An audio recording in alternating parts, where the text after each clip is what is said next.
कहते हैं कोई भी चिंता हो उसे भगवान के ऊपर छोड़ देना ही बेहतर है। अगर हम कोई भी चिंता भगवान के ऊपर छोड़ देते हैं तो भगवान उस काम को बड़ी आसानी से कर देते हैं। ऐसे ही एक घटना उत्तर प्रदेश की रहने वाली अंबिका के साथ हुई है। ठाकुर जी खुद अंबिका को साथ लेकर उसके घर छोड़ने आए थे। ये एक सच्ची घटना है। हरे कृष्ण दोस्तों, मैं हूँ स्वाति। यह कहानी एक सच्ची घटना पर आधारित कहानी है। ये कहानी उस समय की है जब कोरोना काल शुरू ही हुआ था और नया नया लॉकडाउन हुआ था, तो कॉलेज भी बंद हो गए थे। अंबिका नाम की एक लड़की जो कि उत्तर प्रदेश के एक कॉलेज में पढ़ती थी, सभी लॉकडाउन के कारण अपने अपने घर को वापस आ गए थे।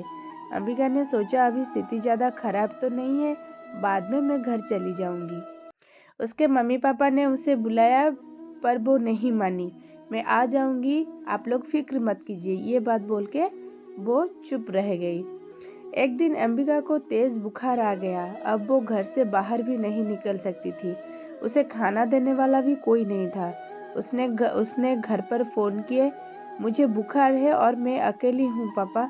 अंबिका के पापा ने गुस्सा किया और हमने कहा था ना तुम घर आ जाओ, पर तुम मानी ही नहीं, ये उसके पापा ने बोले। उसने फ़ोन रखा और उसके मम्मी पापा को चिंता होने लगी। उसका परिवार बांके बिहारी का बहुत बड़ा भक्त था।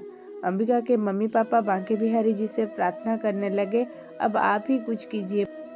तभी अंबिका के दरवाजे किसी ने दस्तक दी। ये लो बेटी, तुम्हारे लिए खाना। हम यहाँ से गुजर रहे थे तो लगा कि शायद तुम्हें ज़रूरत हो। उन्होंने अंबिका के पापा का नाम लेते हुए कहा, तुम उन्हीं की बेटी हो ना? तुम्हारे पिताजी अक्सर मंदिर आते रहते हैं, वहीं उनसे मेरी मुलाकात हुई। मेरा नाम बिहारी है। अंबिका ने कहा, अच्छा, आपका बहुत बहुत शुक्रिया। आपको कैसे पता चला मेरे बारे में?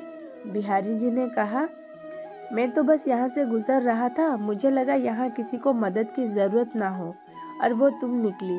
अंबिका ने कहा पर मैंने आपको कभी नहीं देखा, आप तो मुझे कैसे पहचान लिए? तुमने ध्यान नहीं दिया होगा, मैं अक्सर तुम्हारे घर आता रहता हूँ। बिहारी ने कहा, वैसे हम तुम्हारे घर की तरफ ही जा रहे हैं, तुम हमारे साथ चल सकते हो तो हम तुम्हें घर छोड़ देंगे। उसे थोड़ा विश्वास नहीं हुआ। फिर अंबिका ये सोचने लगी और फिर ये भी बोली, तुम रुक जाओ, मैं अभी पापा से फ़ोन कर पूछ लेती हूँ। अगर वो ये सब बात मैं पापा को बता दूंगी, अगर वो चाहेंगे तो मैं आपके साथ ज़रूर आऊँगी। उसने घर फ़ोन किया और उसने पूरी कहानी अपने पापा को बताई। उसके पापा नाम सुनकर ही समझ गए कि ये बांके बिहारी का ही चमत्कार है, कोई लीला है। उन्होंने अंबिका को कहा, हाँ बेटा, तुम घर आ जाओ। अच्छा ठीक है पापा। अंबिका उनके साथ आ गई। गाड़ी में बैठकर उसे नींद भी आ गई थी, क्योंकि उसे बुखार भी तेज था, तो उसे ज़्यादा कुछ पता नहीं चला और वो 2 घंटे में घर पहुंच भी गई, बल्कि वहां से अंबिका के घर का रास्ता 5 घंटे का था। जैसे ही उसका घर आया, बिहारी ने कहा, उठो बेटी, तुम्हारा घर आ गया है। अंबिका ने कहा, अरे इतनी जल्दी पहुंच गए, हम पता भी नहीं चला। आप भी घर आइए ना, पापा से आप भी मिलकर बहुत खुश होंगे। बिहारी ने कहा, नहीं बेटा, आज नहीं, फिर कभी जरूर आऊंगा। इस तरह अंबिका बिल्कुल सुरक्षित अपने घर पहुंच गई थी। उसने आकर सारी कहानी अपने घर पर सुनाई। उसके पापा ने घर में बताया, मेरा तो बिहारी नाम का कोई दोस्त ही नहीं है। जब तुमने मुझे फ़ोन पे बताया था, मैं तभी समझ गया था कि ये बांके बिहारी का ही चमत्कार है।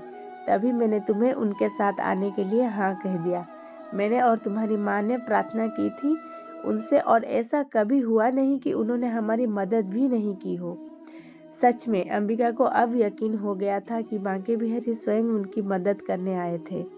तो ऐसा रिश्ता होता है भगवान का अपने भक्त के साथ। बस विश्वास होना चाहिए कि भगवान हर वक्त हमारे साथ हैं और हमारी रक्षा कर रहे हैं। भगवान से बनाया हुआ रिश्ता दुनिया का सबसे अच्छा रिश्ता है। राधे राधे।